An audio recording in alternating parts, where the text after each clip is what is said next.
अस्सलाम वालेकुम। आज तक न्यूज़ के लिए मैं हूँ आपका मेज़बान मोहम्मद तारिक चुगताई, खबरों के एक नए बुलेटिन के साथ।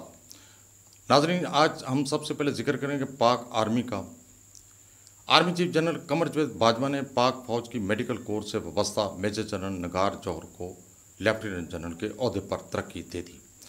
ISPR के मुताबिक निगार जौहर ओहदे पर तरक्की पाने वाली पहली खतून अफसर हैं और उनका तल्लुक खैबर पख्तूनख्वा के ज़िला सवाबी से है।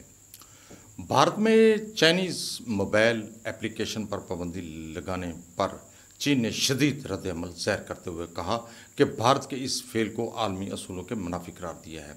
नई दिल्ली में चीनी सफारत खाने के तर्जमान ने कहा कि चीन को भारत के इस अमल पर शदीद तशवीश है। तर्जमान ने कहा कि भारत की इंतज़ामिया के फैसले से भारतीय शहरी ज़्यादा मुतासर होंगे। दूसरी तरफ सोशल मीडिया की चीनी कंपनी टिकटॉक ने बीजिंग को भारतीय सार्फिन का डाटा देने से साफ इनकार कर दिया है। तालीमी अदारे खोलने का फैसला करने के लिए बैन सूबाई कॉन्फ्रेंस 8 जुलाई तक मुलतवी कर दी गई है। 2 जुलाई को मुनक्कद होने वाली कॉन्फ्रेंस में वज़ीर तालीम शफकत महमूद की वालदा का गुज़श्ता रोज़ इंतकाल होने के बायस मुलतवी कर दी गई। कॉन्फ्रेंस में तालीमी अदारे खोलने और SOPs पर मशावरत की जाएगी।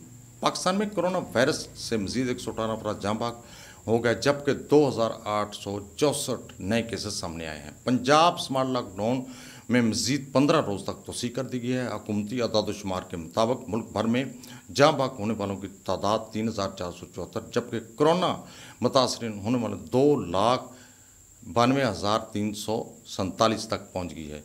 तो नाजरीन, आज तक के लिए इतना, फिर मिलेंगे नए बुलेटिन के साथ। खुदा हाफिज़।